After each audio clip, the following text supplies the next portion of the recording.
د ظریف چشتي قاتلین اخر هم معلوم شول. چا وژلی و، دلیل یې څه و؟ هندیان په دې اړه څه وایي؟ درنو لیدونکو ستړي مه شئ او په خیر راغلی. حتما د ویډیو تر پایه پاتې شئ. که مو چینل نوي سبسکرایب کړی نو سبسکرایب یې کړئ او ویډیو لایک کړئ.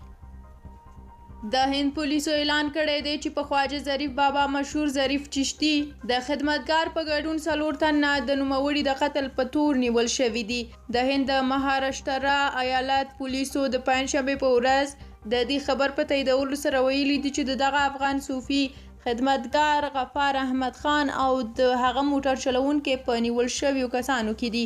انډین ایکسپریس ورځپاڼې د هندي پولیسو له قوله لیکلي دي چې د دغو 4 کسانو د ظریف چشتي د شتمنۍ د غصب په موخه نوموړی وژلی دی. د ورکړل شویو معلوماتو له مخې خواجه ظریف چشتي کابو 25 میلیونه هندي کالدار شتمنۍ لرله.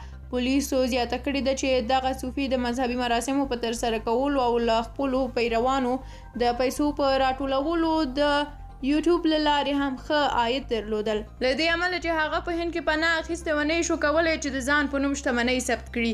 د خپل شتمنۍ یوه برخه یې یوه ګران بیه موټر او کابو 6 هکټاره ځمکه یې د خپل خدمتګار په نوم ثبت کړې وه.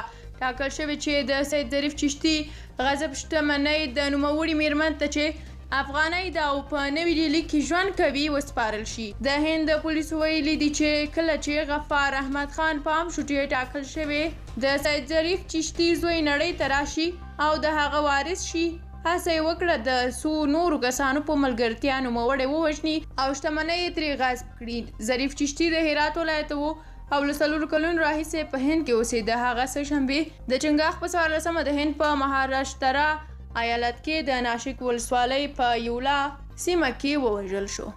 مننه چې ویډیو مو تر پایه ولیدله. دا هم د ظریف چشتي په اړه وروستي او مهم معلومات و چې تاسو په دې ویډیو کې ولیدل.